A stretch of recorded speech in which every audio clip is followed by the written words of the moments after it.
Hello, I'm happy to bring you my latest Raid Observer interview, this time with members from the EU Finnish raiding guild DREAM Paragon. I suppose on some level Paragon has always seemed a bit of a mysterious or closed-off guild to me. You can't ever know exactly what they're thinking and you don't really seem to know what's going on. And I don't know, maybe the way they chose to structure themselves as a guild has perpetuated this mystery. Seita, who's their founding GM and principal strategist, has a very low profile, I'd say perhaps the lowest of any GM of a major raiding guild that I've spoken with. This is not just due to Seita's personality and the fact that he'd probably rather not be bothered speaking in English, but also due to his unwavering and single-minded focus on the guild's primary function, being that to raid and to compete. He is, in his own words, only interested in the guild, competition, and staying one step ahead. The linguistic exclusivity of Paragon may also contribute to this. For example, all those raiders with the actual ability to raid at Paragon's level, out of them only a small percentage can actually do it, since you have to be able to speak Finnish to join the guild. This makes Paragon just seem that much less accessible, and add to the fact that Finnish people, culturally speaking, aren't exactly the chattiest people on the planet, and it can take a lot of time and effort to get them to open up to you. For almost 2 years, Paragon has held the world's top spot in the raiding progression race, and they were only recently unseated by the Korean raiding guild Kinraiders. And this recent loss of ranking was a result of factors both within and without their control, such as the recent LFR ban and ways in which the more successful guilds in this particular tier prepared for the race. The members of Paragon that I did speak with, though, didn't appear bitter about their loss of rankings, and they were actually very quick to acknowledge Kinraiders' accomplishment. I'd say they seemed more philosophical and forward-thinking than anything else, and this is well enunciated by Seita, who agreed to an offline interview with me. He said, "I'm okay with what happened, and of course we would not have exploited had we known that 8-day bans were incoming. But there's nothing to gain from being pissed off about what happened. You just have to look forward." And forward they do. With new members to integrate and an eye towards what's next on the raiding scene, Paragon does not appear to be slowing down, even though their hibernation of the past month or so did make some worry about their future. I have to add that the team-like mindset of Paragon may not always give you a strong sense of the individuals within the guild, though a closer inspection of Paragon has shown me just how inaccurate this impression might be. They're definitely all quite different and very unique, and I hope this interview will help give you that impression as well. In fact, I purposely tried to steer away from the usual serious, albeit legitimate questions that Paragon often gets asked, and focus a bit more on the less serious and personal areas so you can also get to know them a bit better. But don't worry, I did ask them about Tier 13 and Mists of Pandaria and many other things. So anyway, this is the first part of my discussion with ARCs, Devai, Kruf, Lappe, Daewyn, Tombolo and Paragon, and I do hope you enjoy it.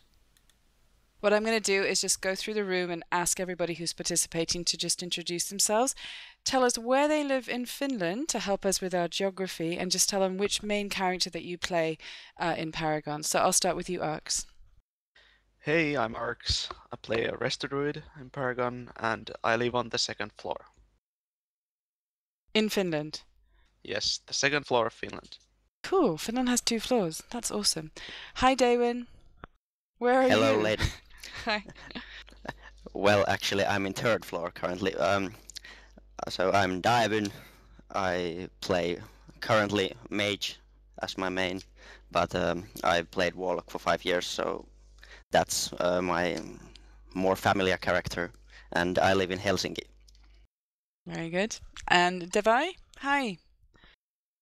Hello, I'm Devai and I live in Seinäjoki. I play Survival Hunter in Paragon, and I'm in the 4th floor. For people keep going higher in the sky. Kruf, where are you? What floor are you on? And where are you located?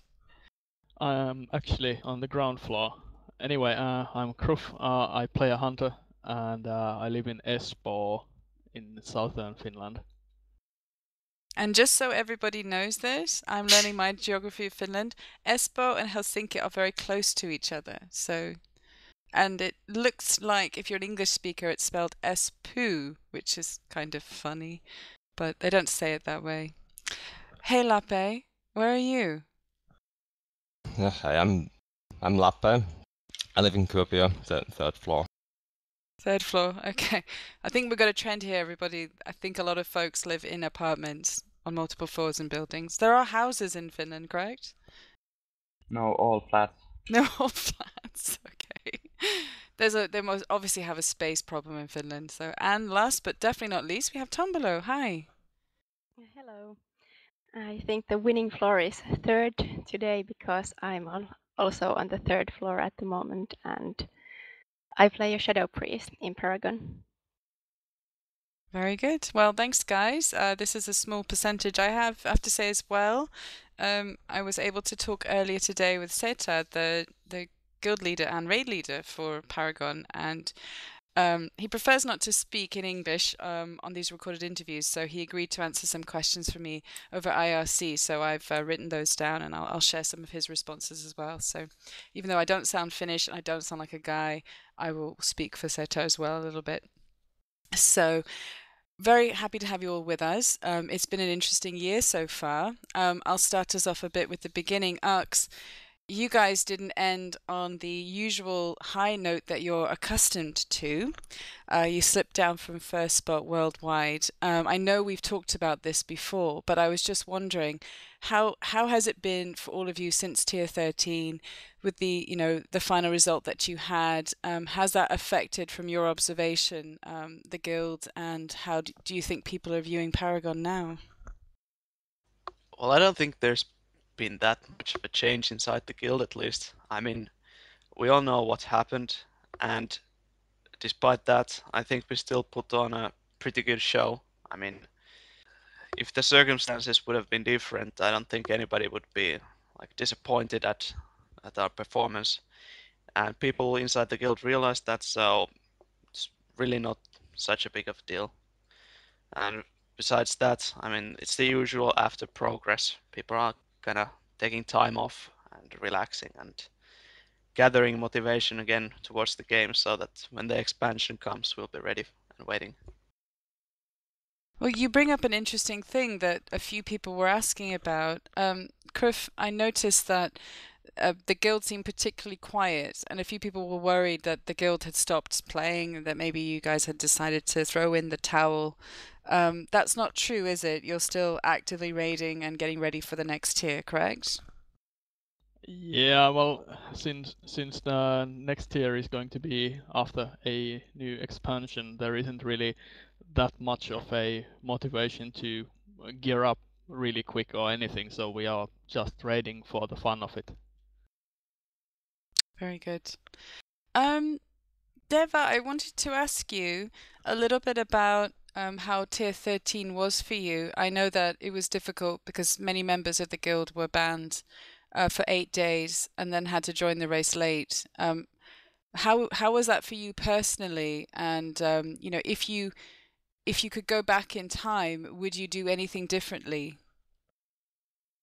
Well, the first thing with tier 13 was the problem with hunters. I mean, yeah, I know plenty of people got banned and stuff like that, but anyways, my concern was that, well, I was playing class that was absolutely horrid.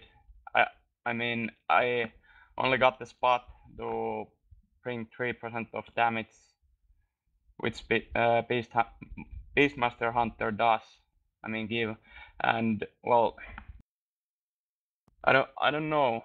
I was basically doing everything that I could to prepare the upcoming raids, because I was watching lots of streams from other guilds, so I refreshed my mind with the tactics and all stuff like that. But most of all, I hate the class I got in this tier, because it wasn't, well, it was the worst class of them all. So.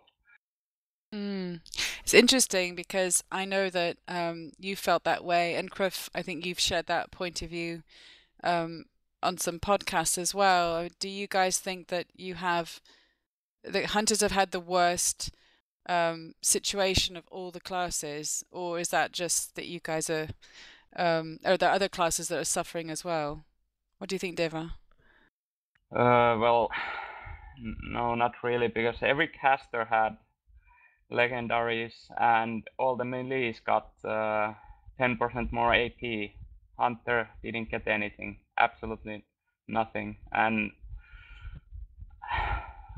I don't know if Blizzard maybe overlooked Hunters because they did so good on tier 11 and they did good on tier 12. So maybe they thought that maybe Hunters can magically pull the numbers, but everybody else getting buffed and they got legendary, so no, it didn't really happen. Well, what do you think? Do you agree with that, Daewyn? Do you think, I mean, you come from a caster class background, and yeah, I mean, it seemed like some had it better this time. Is that just the way it goes sometimes, that some classes just have a better time than other classes, and that, you know, we all have to take turns having a bad time like the hunters this time around? Or, I mean, what do you think?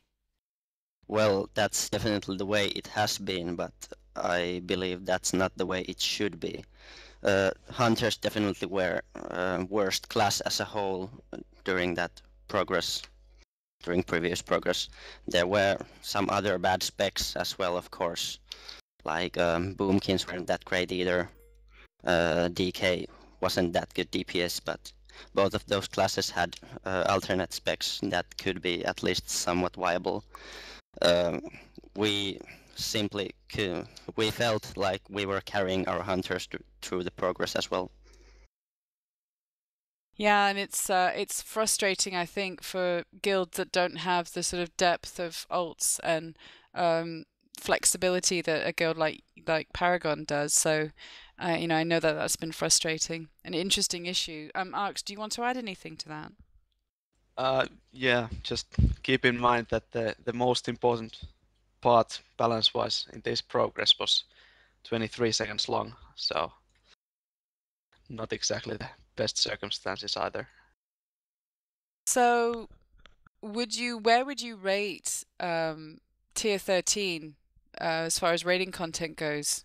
You know, if you were ranking all of the raiding instances that we've had, would you put tier 13 at the bottom because of what happened? Or I mean, where would you put it, Lappe? Where would you rank this recent tier? Did you like it or did you hate it? I liked most of the bosses, but in the whole, if you include everything, the bans and shit, it's probably the last. Yeah, that's a shame, really. I'm sure that wasn't anticipated by the designers. Do you agree, Devai? Well, I mean, there was a couple of nice encounters, but what wasn't really that good was that they basically used everything. Like they didn't do new graphics, new instance graphics. They used everything. All that's I mean, in my opinion, that's not that kind of instance I would never like in the long run. Maybe it's a fun couple of first time, but that's it. Yeah, it's a tricky one, isn't it? Because I'm sure it's easy for us to look at things because we react to a design. It must be very interesting to be on the other side of the desk, you know, thinking of a design. In fact, I want to ask you all that later for fun, how you would design a boss. But Daewyn, did you want to add anything? Well, I just think that for me at least, the first 6 bosses were quite fun. I think they were quite decently balanced, and well, okay, Morchuk was a face roll, but usually first bosses are anyway. But for me, the last 2 bosses were a complete disappointment. Of course, there was a Spine, which was design-wise, well, a nightmare for me. I really hated the encounter. And then there was, of course, balance issues in it as well. Those 23 seconds worth of burst, which, well, it made it a dream for some classes like mages and rogues, and nightmare for others like warlocks and hunters and so on. And hunters. And hunters. Yeah. And hunters. And hunters. Yeah, yeah. Well, we'll build a sort of a gravestone for hunters and put it next to tier 13.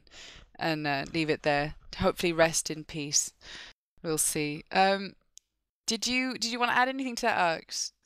Yeah, I kind of agree with Daewyn on the big lines, but as for the bans, I don't think you can really, judge a tier based on that some guilds were banned. Of course, it kind of messed up the race, but you can't really like put any penalty points on the instance because of that. But I do have to comment on the LFR that I really hope that they're gonna change the design, because regardless of any bugs or whatnot, all the hardcore guilds had to run LFR for like 15-20 runs on the first week, and that kind of made the instance really old really fast, you know. So I hope that trend won't continue. Yeah, that's an interesting point. I mean, one thing I've often commented when I look at games like World of Warcraft is a lot of the mystery is taken away as far as how things look, how things are going to go. We have a lot of access to testing, and a lot of information is shared in advance about, everything from the changes to talents, to what the raid is going to look like, even down to what the gear is going to be. And I've often wondered if that's worthwhile, or a good thing. That should we have more mystery in the game? And is it such a good idea to have something so tedious? Do you agree with me on that, Kruf? Do you think we should have more mystery in an MMO like World of Warcraft, or do you think it's okay knowing what's happening? Well, personally, I would prefer to see things like the dungeon journal removed from the hard modes, because that was probably the most fun part of hard modes, used to be learning the fight, figuring out what happens. Nowadays, it's like, yeah, you read the journal and you know what's gonna happen, and it's a little bit boring. And to be honest, LFR is not just about removing the mystery, but it's also about having to do the same instance like 20 times before you actually even get to the proper difficulty. That's really boring. Yeah, I suppose it's interesting to see how they're going to address it, if they address it, because it seems like for a more casual player, there's been some enjoyment of being able to access content. And actually, I was reading on Mana Flask today, there was an article about there's some new ways of trans-server groups being able to group up and sort of arrange to play together. It's sort of it's changing the way that we set up guilds, for example. Now that we presume if you're in a guild, you're on the same server together, you log in, you chat with each other that way, you arrange raid activity or whatever you do as a guild. And if we're going to be having groups that are working together across multiple servers, it's actually changing the way that we work as a guild. What do you think about that? Don't know if anyone has an opinion about that, but did you read that Mana Flask article? Well, it was the information about cross-realm raiding was out on MMO quite a while ago, and it was actually kind of to be expected, because they really want people to be able to play with their friends, and the server borders have been the biggest limitation on that for quite a while. Yeah. So, Tombolo, you've been a little bit quiet, so I'm going to pick on you a little bit. I wondered, you are new to the guild, and of course you come from Inner Sanctum, so you're used to playing in a high-level raiding guild, but this is, I would imagine, a bit of a change for you to be in such a high-level guild, but also one that's all Finnish. How has that been for you? Are you enjoying playing with everybody? And how is it for you being one of only 2 females in the guild? Well, it's actually been a bit weird being a new member in Paragon, at least compared to my last guild experiences, as no one here has been really enthusiastic about getting to know the new members, including me. But I think that the raiding situation at the moment, as the progress is just over and so on, so that affects that. And I don't know about being a girl here. It hasn't really affected anything for me, I think. At least no one hasn't said anything to me about it, so I don't know. Yeah, I'm sorry, go ahead, Alex. Shame on you. we have a party coming and you're invited. So don't be Well, speaking that's true. Yeah, bad things that's about us. it's always an interesting thing when people are new in guilds, how they adapt. And I do remember, I'll tell you, Tombolo, when I interviewed Hermanni, who's in the guild as well, and he told me in his trial that, you know, they very much said, right, you're in, and you just kind of had to. He was describing the very first raid instance that he was in, and that he, you know, by the time he had time to catch his breath. And get ready for the next boss, the group had already raced far ahead, and he realized it was a matter of swimming before he was getting in the pool, just kind of diving in and going for it. So I guess that's my impression of Paragon. You guys just kind of, you know, rush into it, and you know, everyone just has to keep up, I think, and you have to be able to speak out as well, which I know is another reason. In fact, I asked Seita an interesting question. Because, you know, everybody notices the fact that, you know, Finland doesn't have a very big population compared to the rest of the world. And as Finnish people will often point out, nowhere else speaks Finnish language. It's not a widespread language like English or Spanish or German or French. And so you can imagine that there's a limited number of raiders that are able to raid at your level that speak Finnish. And so I actually asked him, I said, is it becoming harder to find good Finnish players? And he said it's always been difficult, but he didn't really feel that would impact. He said he would rather raid on a 10-man level than change the fact that the guild is Finnish, because for him, I think it's most important that the guild be Finnish and that the language used is Finnish. So I wondered, what do you think about that, Tombolo? Do you agree with that, even as a new member and looking at the guild? What do you think about that feeling of having to keep it Finnish? Is that necessary? Well, personally, I like to raid in Finnish much more than I liked raiding in English, as I think it's so much easier to understand other people and you can react so much faster. But about that Paragon thing, I'm sure that it's going to be okay, but it's just so much, it's very different from the last guilds that I have been in. Yeah, I think, you know, again, I just want to say one thing I've observed in my research is that originally when I started my research, I thought, well, raiding is like one big kind of culture, and that we're all, you know, the reason we're all in one big culture together is that we like to go into instances and fight raid bosses, and, you know, we want to do it well, and we do it with other people, and we're problem solving with other people. And then as I studied it more and talked to more people, I realized that actually it's more like each group establishes its own culture. Each group is its own kind of little world. And yes, of course, the idea is the same. We want to play World of Warcraft and we want to raid. But how we raid and how quickly we raid and the atmosphere that we do it in is different from guild to guild. So some groups, it takes a little longer to feel comfortable. And for others, they're very quick. And I would imagine that in English language EU server guilds, there is more emphasis on that, getting people used to the group, because everybody's coming from so many different cultures and so many different languages, and so it becomes more of a priority, I think, why that happens. Again, that's just my theory, but I believe that's probably why. Well, I wanted to go back to testing and the PTR and all this advanced knowledge that we have. Do you think that the testing process works? I'm going to ask Lappe, what do you think with PTR and testing? Do you think it works the way that Blizzard does it now, or do you think that they should maybe change the process, improve it somehow? And how would you improve it? Well, for sure it works. It's no problem from Blizzard's point of view, but I think the players would like to see the content like fresh when it comes to live.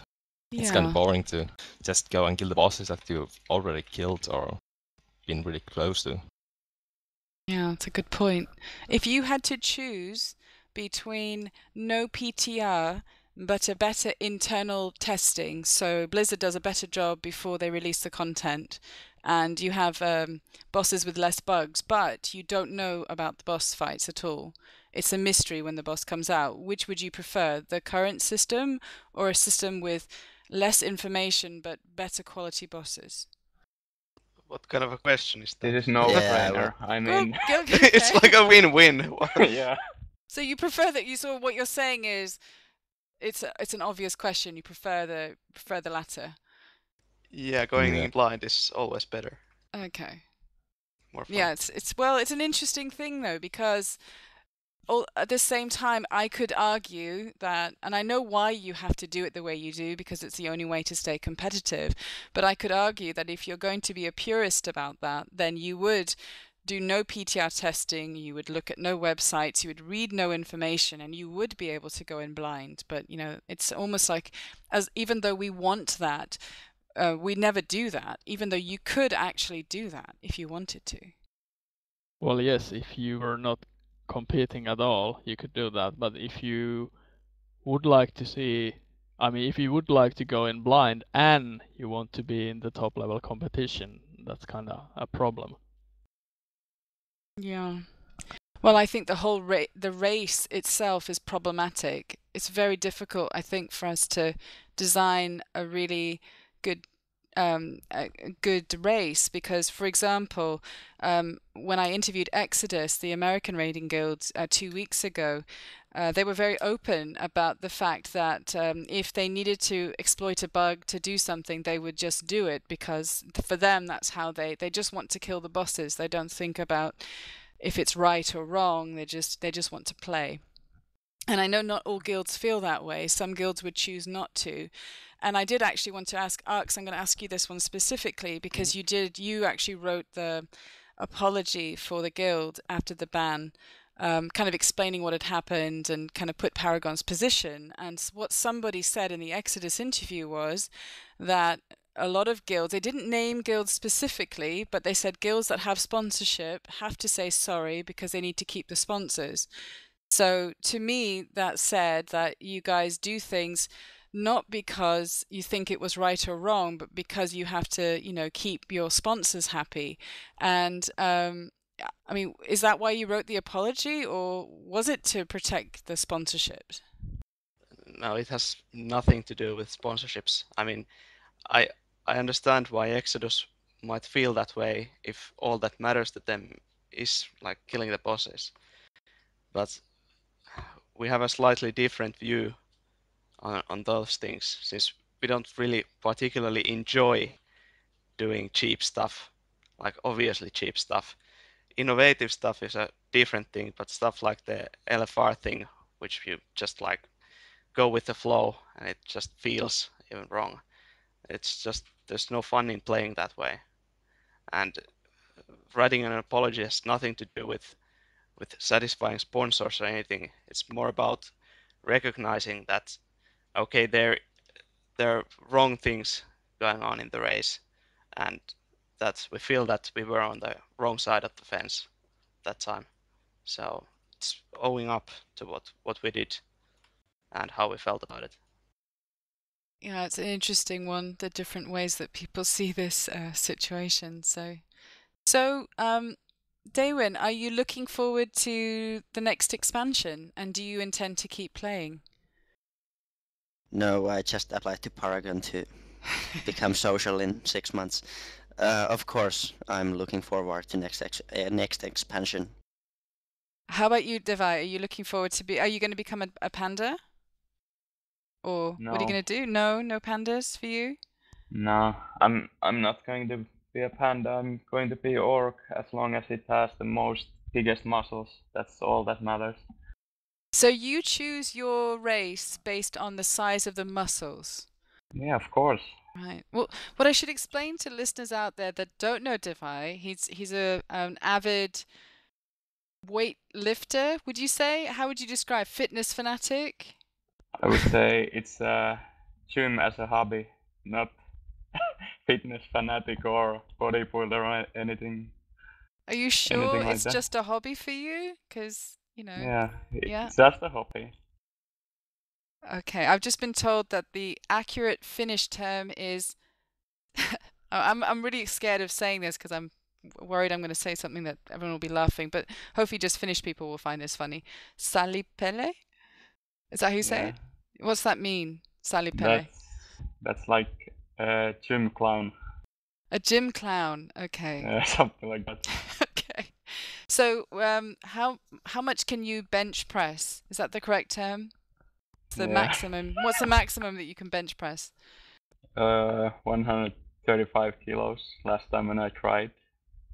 And it's around 300 lbs if there's some American listeners.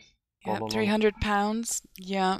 So like 2 people or one very large person. So do you think you can bench press more in real life than your orc hunter can in the game? No way. No, your hunter is stronger then. Yeah. Yeah. That's basically where I'm at. Every time when I log in the game, I watch my character. I'm like, damn, I still have plenty of work to do. Plus a dog to buy. What? What? Just saying that he still needs a pet as well. Yes. Some ways to go. That's true. That's very true. So, what was the original question? I don't even remember. Oh, you were saying you chose your orc strictly because he has the biggest muscles. No, of course it has like other good qualities for a hunter, but if the racials ain't not changed, I think I'm going to still stay as orc. Really? So even if you could perform better if you were a different race, you would stay orc on principle? No. I said if the racials ain't gonna change. Oh, if they don't change. Yeah, sorry. And pandas don't have that good racials for hunters. I'm not sure how big the muscles are on pandas, though. You know? They're not muscles, they're big bones. And it's a big pile of fat. And lots of fur. Much furrier than the orc. So, Kruf, what do you think about this? About your fellow hunter? Being particular to his race based on her muscle size. Have you the same philosophy, or? Well, I'm pretty much choose by the one that has the best racials, but well, I do kind of prefer the orc as well over a troll, for example, because the trolls have pretty silly animations. Go orcs, go orcs, go orcs. Tombolo, you're a troll, aren't you? Your character. I am, not yes. you. So, do you think that's attractive? Because I know you and Daewyn changed your race when you changed servers to come to Paragon, didn't you? Yeah, we did. Yeah, how was that to change from being, what were you before? I was a human. A human? So I was a human. You were a human and now you're a troll. Okay, I'm sure there's a joke in that. But how is that for you? Do you even care? Like when you're playing, do you remember anymore that you're playing a troll? Or do you sometimes look and say, wow, not quite the way I like? Or, what do you think? Well, to be honest, I don't care that much, and I have the plus of being a shadow priest, and I have shadow form, so I really don't see anything about my character when I play. Yeah, that's actually She's very lying. true. She's lying? What did you say, Daewyn? How do you know she's lying? She was sad for weeks for needing to change from human to That's not true. ugly troll. Okay. Well, what did you have to change from? Me? Yeah, you. Well, originally I was a human as well. Then I changed to orc quite a long time ago already. Then when I came to Inner Sanctum, I switched to Worgen because it had the best PvE racials. And now I'm back to orc again because, again, for the PvE racials. I of course like orcs as well because of the lore behind orcs as well. So not for the muscles, for the lore? Well, I don't really care about muscles. Okay. Well, I'm glad we cleared that up, guys. I'm glad we did.